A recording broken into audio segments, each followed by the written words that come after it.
Okay, we're on our last gap. And Senator, this is just, as they say, part of the philosophical construct of how we think in our thought process. We're often used to the notion that when it's a SONA, the benchmarks are there, and then it becomes a progress report. It's usually very positive, no? It's adorned in very positive terms. It becomes part of show windows and breastbeating and a pat on the back, no? That usually is how everything is capped. But when we talk about the state of the nation, shouldn't we be not just transparent with the state of the country, but even be open to our people so that they realize that we all have a stake in this? I agree, but let's remember that SONA nowadays is practically a tool, a propaganda tool of the president to convince the people that he's still doing his job with the end in view, or with the ultimate objective of getting his ratings up, so he can have more political capital to push for the other pending programs. So, ganun ang nangyayari sa Pilipinas ngayon, and I believe for most developed countries. So, they use that to prop up their administration. And so, if that's the purpose, they'll have to pack that speech with so many positive things.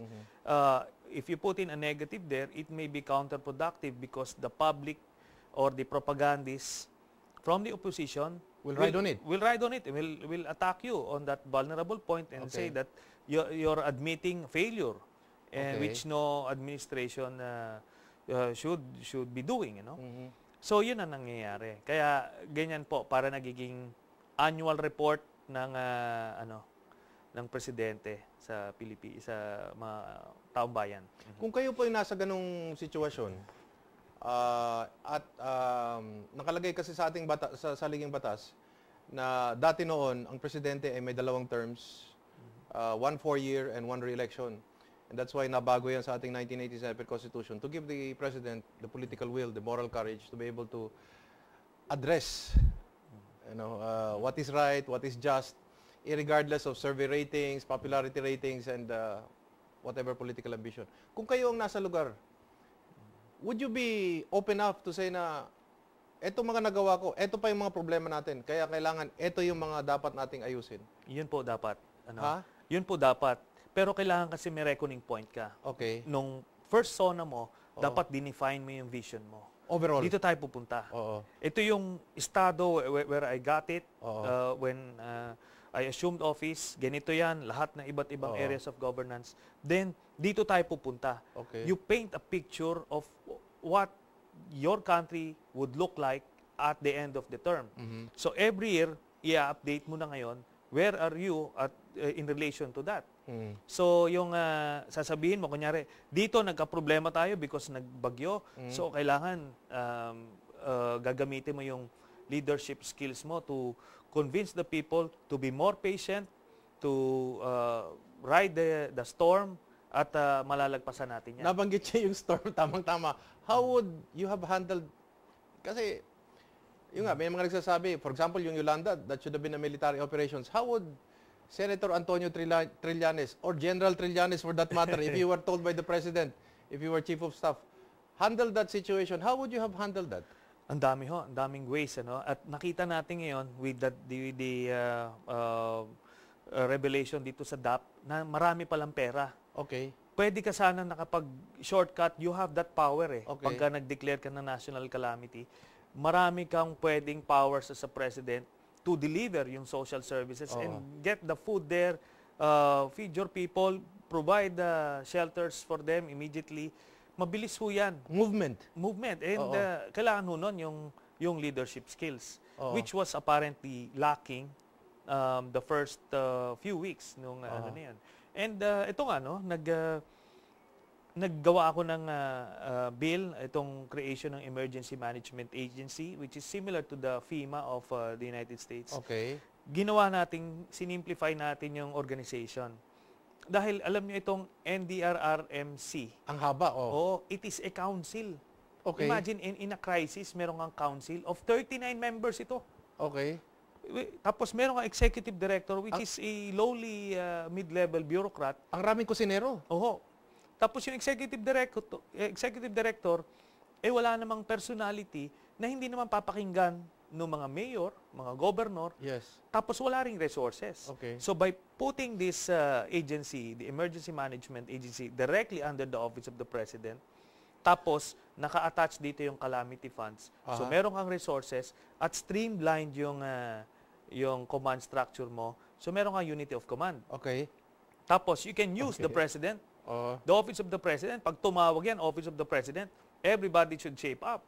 Malinaw yung command and control din. Oo, command and control. Then you have the resources to preposition goods, di ba? And yung mga relief goods na yon. Tapos you can provide yung equipment ng, alam nyo, wala ho tayong mga pang-clearing lang ng debris. Ang ginagamit palagi ang AFP. Tapos hika-host din yung AFP, hindi Tapos ba? kamay lang. Bare hands. Yes. So, ganun na ang nangyari. And alam naman na natin, traditional na yung storm paths kung saan talaga yung mga vulnerable places ng landslides, ng typhoon, ng volcanic eruption. Yes. So, you can preposition equipment that is peculiar to the or that would be applicable or appropriate to the peculiar disaster na dun sa area na yun. So, ang dami yung pwedeng gawin if we would restructure it. Kasi itong NDRRMC, under siya ng Department of National Defense. Okay. So, sumusosyo sa budget ng Department of National Defense. Nakikihati pa siya. Nakikihati. And then hika-host pa yung Armed Forces. Yung Armed Forces because yung Armed Forces ang operating unit ng DND, di ba? So, ganun ho. Tapos yung Secretary of National Defense, on paper, is the overall in charge dun sa NDRRMC. Okay. But he only wears that hat tuwing may disasters. Okay. So, hindi siya full-time disaster czar. Oo. Pero kung meron kang full-time, kumbaga, na disaster management czar, ano ka ngayon? Pwede siya mag-preposition ng equipment, pwede siya mag-training, and talaga mapaghandaan. This will be under the Office of the President. Yes. Okay, so they will have a separate budget. Andun na sa Office of the President. Yung, doon din kukunin. Yung calamity funds kasi meron din siya doon. So nakalagay na yan sa sa panukalang batas ninyo? Oo, opo. Ano ang status nitong batas ninyo ngayon?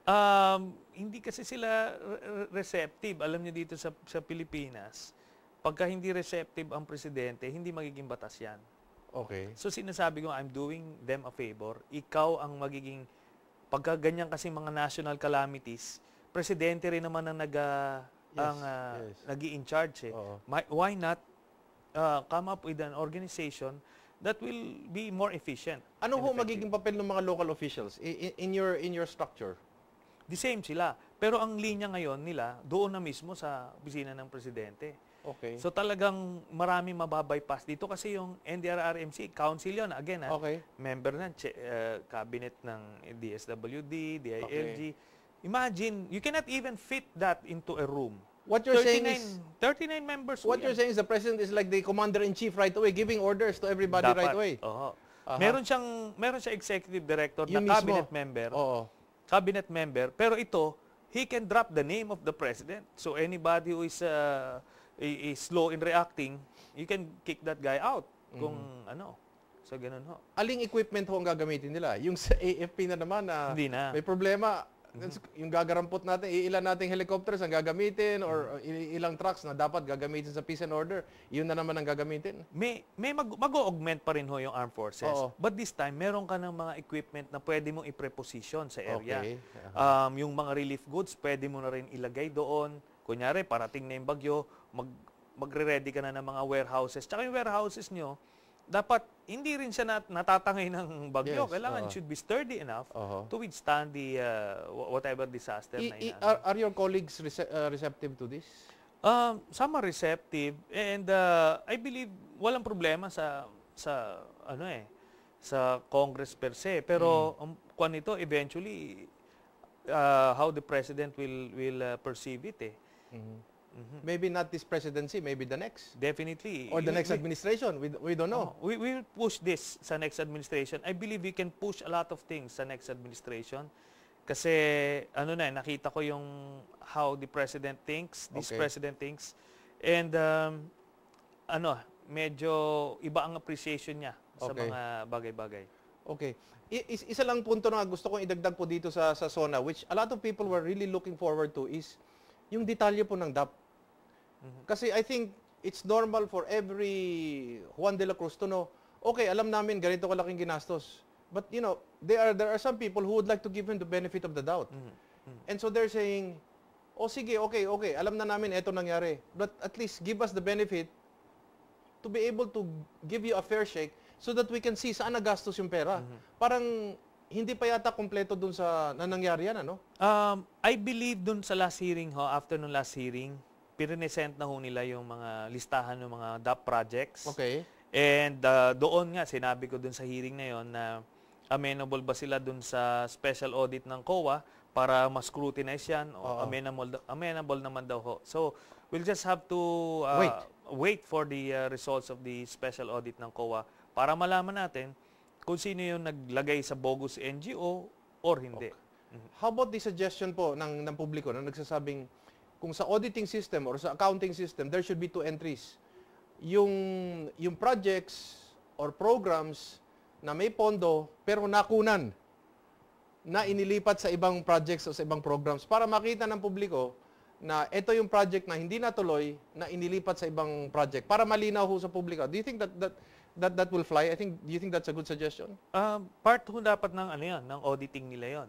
Na ito yung original program, tapos hininto nila, nilipat nila dun sa isang program. Dapat makikita po 'yan. Kasi ho ang gusto po na malaman ng publiko, kasi yung nga ho, kasi ang tatandaan natin yung sinabi ni Presidente dati na naitutulad dito sa isang taong pumarada sa illegal parking in order to save a life.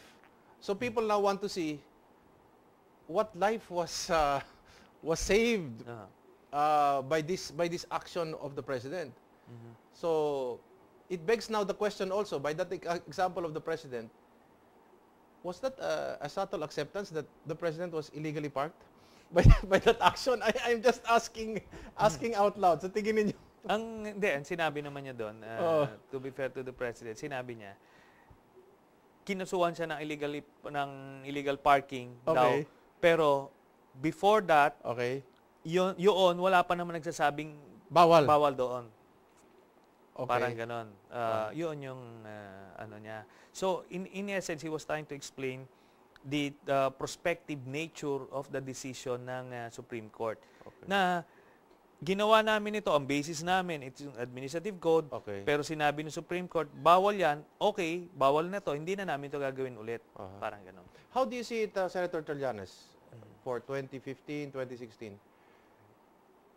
Yung ganitong kalakaran, I think, should the Senate be more stringent when it comes to how the President uses appropriations and where it should go? How do you see it? Because this is the power that is really accorded the Senate, the Congress, each with his own specific and unique, abilities for check and balance, separation.